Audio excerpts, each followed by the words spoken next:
Right, John, why advertising? Why not? Why not is the answer to that. I don't know really. It's kind of, I think in life you don't, some people are very lucky and they wake up one morning and go, I'm going to go into whatever, I think often people do stumble into things by a series of accidents, and mine was by a series of accidents. I originally wanted to be a painter, then I wasn't going to be a great painter, I don't think, so I was advised that I was sort of, seemed to like having ideas, so why didn't I do graphic design? Went to do graphic design at London College of Printing, and there bumped into John Gillard, or was taught by the legendary John Gillard, who showed me advertising, and suddenly I looked at work that I thought was fantastic, and it was a kind of light bulb moment. But it's interesting, he showed me obviously the work of Dahl Den Bernbach at that time, because it's a long time ago, and not that long, sure. yeah, it's a long time ago, and it was the first time I looked at something and thought, wow, it can be clever, it can be smart, it can be really sharp, but also inclusive. And as I say, it was that for me was a light bulb moment. That's what I want to do. Great.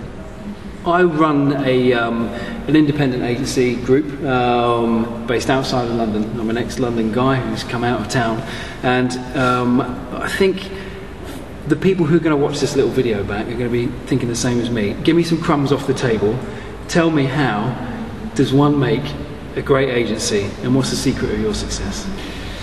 How do you make a great agency, and what's the secret of my success? Well, first of all, I think you have to have a very, very simple philosophy. What is your philosophy? What do you believe in? Obviously, for me, it was the power of the idea and the means of expressing that in a very, very creative way, and staying true to that throughout your life. I think that's the most important thing. I'm boring in saying it's a marathon, not a sprint, which is a cliche. And the trouble with cliches is they're true. They're true. Yeah. That's the great problem. That's why they're a cliche. That's why they're cliches, because people stop listening to them. But I think if you do that, I always quote this. I remember an interview with Henry Moore when he was 80. And the interviewer was doing the great Henry Moore, and it was a radio interview, and you could hear Henry Moore huffing and puffing slightly and going. And in the end, Moore said, look, let me tell you something. When I left the Slade or the Royal College of Art or wherever it was, he was being trained as an artist, there were 50 of us doing sculpture. 20 years later, there were 20 of us. 40 years later, there are just 5 of us. He said, keep doing it. Keep doing it. Never give up. Yeah. And but basically, it was kind of like last man standing is what he was saying. Now, I think there's obviously talent involved in it, it's belief, it's all the things that makes you hopefully a great communicator or artist or whatever it is you're doing. But essentially, keep doing it. Yeah. Why give up? Great. I've got a couple of questions with regard to clients. Like you, I love them, and they're an important part of what we do. 2 things. What do you think a client expects from an agency? And how important do you think a good client is in the creative process? What does a client, your first question, what does a client expect from an agency? Well, you can look at all the client surveys and they expect creativity. That's the thing they expect more than anything. Then what part do they play in the process? I think they play a very important part in the process. Obviously, without them, you wouldn't have a business. But I think it's about building trust. The other thing I think you've got to build with a client is trust. Trust that you have their interests at heart, that you're not doing it for yourself. And I talk a little bit about that in my book. That if you're trying to sell somebody something, you've got to convince them that you're doing it for them, not just for you. Even though you put yourself into it, you're convincing them that you're doing it for them. So, one, they're looking for creativity. You can look at all the measurements that say what do clients want from agencies, because creativity ideas can change the way we feel or think. And I think you've got to build trust. And when they in turn trust you, they'll buy what you sell them. On the same subject, what about the leap of faith? Brave clients get great work. How do you inspire that? That's incredibly difficult. But one thing that I've always said is in fact, we talk about it at BBH, why my book's called Turning Intelligence into Magic, is that we put great store by strategic thinking. Great store by it. And that's part of the way you build the client's trust in you. Because that's the thing the client understands. Yeah. I understand strategy, I understand that. And if you actually know the client's business better than the client, this person really understands what I'm about. They know what I'm trying to achieve. And in fact, strategically, they have some answers for me to solve that problem. Then, when you come to the bit that they don't understand, they're more likely to trust you. On the subject of what clients want from agencies, as agencies today, we all do ads, we all do digital, we all do strategy. How does an agency differentiate itself today? I think you're constantly, I mean, the idea that it's very different today because we've invented digital technology, I think is one of the great It's a myth, isn't myths. it? Yeah. I mean, you know, if you think about what it must have been like in 1956 when commercial television, Yep. or 55 I think even, when commercial television was introduced, I mean, it was seismic. I mean, it was unbelievable. And the number of agencies at that time who said, oh, this is rubbish, who's going to watch a TV commercial, they just haven't got time to get your message across, a print ad is better. So we've always been confronted with kind of technology and how it's changing our industry. And I think today, you know, the last 10 years has seen an absolute tsunami of technology hitting us. But actually, fundamentally, at its root is brilliant, brilliant ideas. And I think in a sort of clutter of kind of advice and information and technology, the agency that's able to say to a client, look, believe us, brilliant, brilliant idea is the best way to integrate everything that you're doing and get people aligned to your needs. That doesn't change. And I think you've just got to keep making that case. Yeah. You say in your book, Adland is a mad, adrenaline-fueled business. I completely agree. But what gets you excited today? Because there surely can't be many situations that you haven't been in. So what do you look forward to? What still drives you? I think whatever and wherever you are in the industry, it's a fantastic industry to be in, just because it's dealing with pop culture, it's dealing with what's happening today, what's happening tomorrow, and you're surrounded by incredibly entrepreneurial people in an agency. It doesn't matter if they're in media department, accounts department, the planning department, account handling, production. They're all in their own way very, very entrepreneurial. And that for me makes a fantastic atmosphere. But as I started out by saying, essentially advertising is about tomorrow. It's about what's going to happen tomorrow. When's the next big thing? And I think that keeps you energized, and I love it for that. I think it's about embracing life, and there's nothing better than that. It's the most wonderful industry for doing that for you. Certainly, I think it allows you to forgive the industry's difficulties, doesn't it? Indeed it does. You know, I mean, you know, everything has its difficulties. Yeah. You've got to remember that. You're never going to, you know, nothing's ever going to be perfect. But that's what makes it great when you hit a home run, or you strike that ball and it goes into the back of the net, and you do a piece of work that's genius. Of course you keep working at it. Sometimes you fail. But when you do it, it's so rewarding. It's brilliant. Yeah.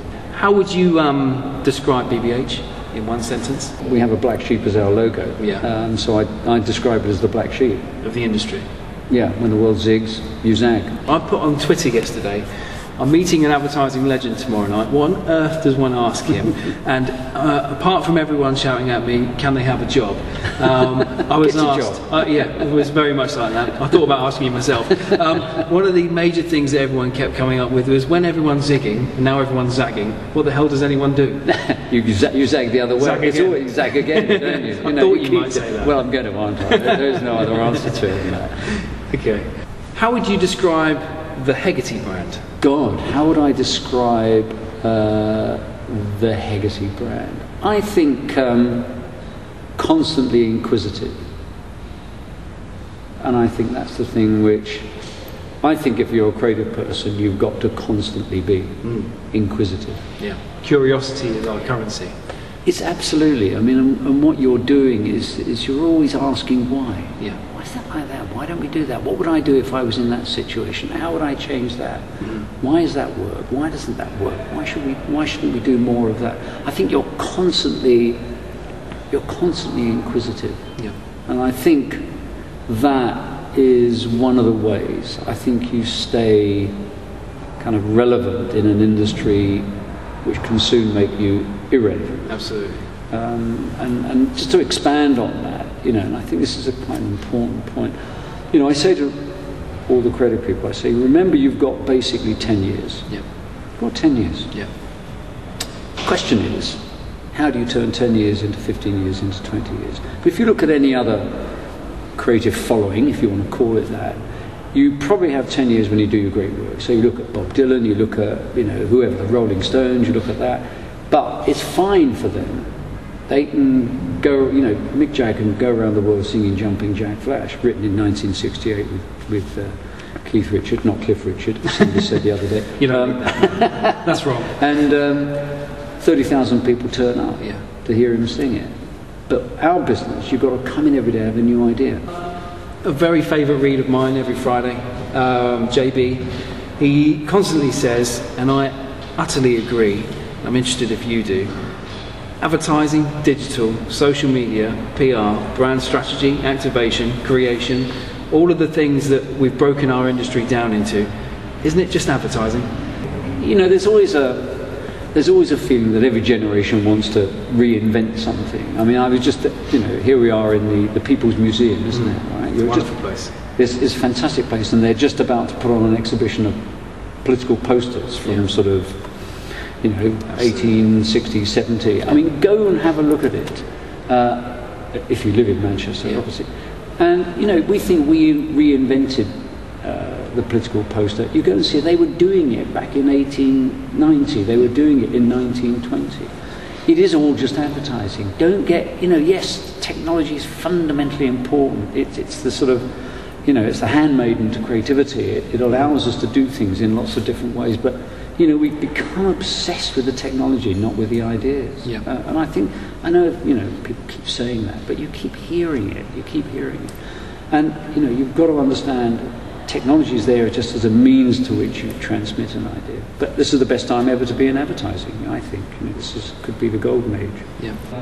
The thing that I think most smaller agencies really struggle with as they become medium-sized and larger agencies is not working in silos. A digital team with its own creative department, an ad team with its own creative department.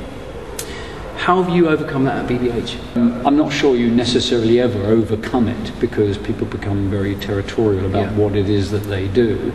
I think the one way of overcoming it is that you constantly focus on outstanding ideas, and outstanding ideas naturally migrate to whatever medium is available to them. So I think the first thing is don't worry about it. Yeah. Worry about the idea. You're worrying about the wrong thing. I've never had to say to convince somebody to integrate a great idea. Yeah. They want to do it before I've asked them. So that's the way you integrate it. Ideas and then just decide where your idea starts. You know, it's interesting actually. I don't think you can be media neutral. Mm-hmm. It's a great phrase. I think you've got to be prejudiced. Yeah. Prejudiced about what you love, what you like, where you start. As an individual. As an individual. Not as a company. Not as a company. Yeah. Well, you know, we keep an open mind, but I think you know, we are all of us prejudiced in some way or another. Just make sure your prejudices are positive, not negative. But you're bound to be. You know, it's interesting actually. I kind of feel that there is an arrogance in our industry that somehow we can do everything. You know, you go from being an art director who works on TV, then you do a poster, then you might do a phone app, you might do something else, and I'm beginning to go, maybe that's wrong. Yeah. You know, what other industry what other creative industry would say, oh, Steven Spielberg, he does it all. He does radio plays, he does a bit of theatre, then he might do a movie again, then he goes back. They don't. Yeah. And I kind of feel that we want champions of individual crafts and to get better and better at it. Then it's for the company to make sure that they find ways of working together. They bump into each other, they talk to each other. But actually, I'm beginning to view this idea that we can do everything as a nonsense. And we should be honest and say, no, we can't. Yeah. You know? I mean, I'm prejudiced. I love TV. Yeah. I love doing TV ads. I think that it's genius, it's brilliant. Am I that excited about doing a phone application? I'm not sure I am. I love it when I see a great one, but I'm not sure it's my thing. So I go, well, somebody else should do that. Yeah. I'm going to come to the standard questions in a minute. But what impresses you when you meet people for the first time? Enthusiasm. Yeah. More than anything. More than anything. I'll tell you a wonderful thing about enthusiasm, all right? A friend of mine who's a poet, he's quite spiritual, I'm not, in the sense that he's quite, religion, and he studied theology and all that sort of stuff. And we always have this debate, and we had this debate again and again, and he always said to me, but John, just remember, God is just energy. That's all God is. It's energy. Yeah. And that's why religious paintings all have light coming out from them, that's why people are drawn to them. And then the killer, he said to me, and that's why enthusiasm is so important. And he said to me, do you understand the etymology of the word enthusiasm, where it comes from? It comes from the ancient Greek, and it means to be with God. Which I think is a genius. Yeah. That's why enthusiasm is so important. Yeah. It's just that's why we're drawn to people who have that value to them. And that goes back to my thing about advertising and entrepreneurial people, because entrepreneurial people are enthusiasts. One of my first startup clients, when I left London Adland and started up on my own in the regions, and went for one of my first pitches, one of my first clients nearly didn't work with me because I was too enthusiastic, and I thought it was the best compliment I'd ever had. Too enthusiastic, I like that. That's very good. Yeah, I'm not working with you. You're too enthusiastic. Yeah. I can be a bit less if you want. Yeah. How negative should I? How negative should I be? It's great, isn't it? I love that. The questions I can't get away without asking. Yeah, go on. Favourite ad of all time? Well, you get asked that. I sort of, it changes with each kind of, At the moment then, how are you feeling right now? I mean, at the moment, I'm just about, we're just doing a big project it's quite secret, for a big you can tell the camera, no one's going to mention anything. Financial institution. And I just saw an idea today that I think could be absolutely fantastic. So that could be my next, Yeah, okay. If you could work on one client you haven't worked on already, who might it be? Well, again, the question was, lots of people say, I'd like to work on Nike. The worst client in the world to work on, in my opinion. Yeah. How do you, when you've got a brand as mature as that, what do you do? Well, I mean, the way I answer this question is, I don't have a client I want to work on. I want to work on people who love the idea that communications can help transform their business. Yeah. That's the person I want to work for. And if they came in and said, I make nuts and bolts, but I want to change the way people feel about nuts and bolts, that's the piece of business I want to work on. Yeah. Would you rather work on a challenger brand or a brand leader? Don't care. As long as Same rule applies. It's kind of down to the client, really. If the client's exciting and enthusiastic, I want to work with them. Yeah. Okay. What's left for you to achieve? What's left for me to achieve? I don't think about it like that. I say to people say to me, do you have a 5-year plan? Yeah. And I go, no, I have a 5-minute plan. Yeah. Because I don't know what's around the corner. Yeah. I've got no idea. My little mantra is do interesting things, and interesting things will happen to you. I think I'll go on until I, decide that's enough of it now. Time to move over, let somebody else have a go. I think I'll go in and do something else. Very good. What piece of advice would you give a new creative coming into the industry in very, very difficult times, austere times? Budgets aren't quite the same, the pressures on agencies aren't the same, budgets aren't the same. The world's changed. What advice would you give a new creative to break through into Adland today? Well, there are two questions there. The advice I'd give a creative always is follow the opportunity, not the money. Yeah. Remember, money's a tool, not a philosophy. The number of times creative teams have come to me and said, John, we're going to agency X why? Because they've doubled our salary. And then I see their careers absolutely plummet. I think, it's not that much different today than it was when I came into the industry. We're desperate for people who can have brilliant ideas, who can communicate, who've got a passion for the business, who have a portfolio of thoughts that inspires us. And that's in your control. Yeah. You know, you can do it. And you know, people say to me, "Well, how should I present my work?" Whatever way you want. Yeah. I don't care. You know, I always remember. No formula, is there? There is no formula. Yeah. I always remember. I mean, I was out. It was about 1968. But anyway, a very long time ago. Guy came to see me, photographer, and he didn't present a book.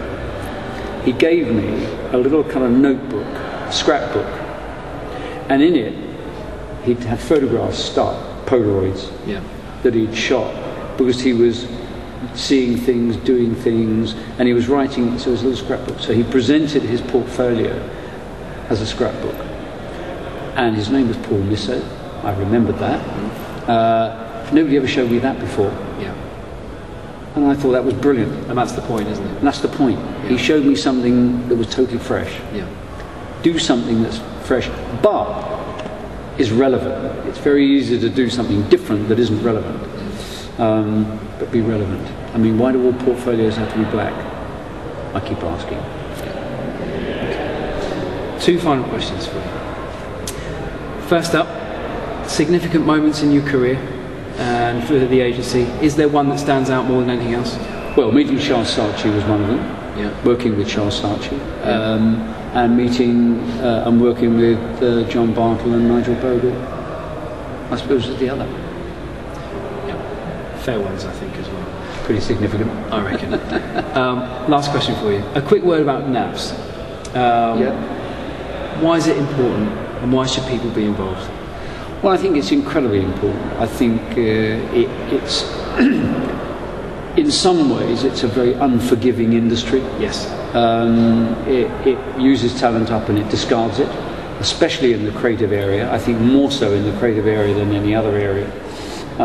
For the reason I talked about, that you probably have 10 years. How do you make it 20? How do you make it 25? So, you know, an organisation like NAVS that acts as a safety net, that cares for those who've been discarded or are temporarily out of work, is fundamentally important, and I think we should all support it, not because, out of guilt, but because it's a worthy thing to do. It's the right thing to do, and any industry needs an organisation like NAVS to care for those who've been unfortunate.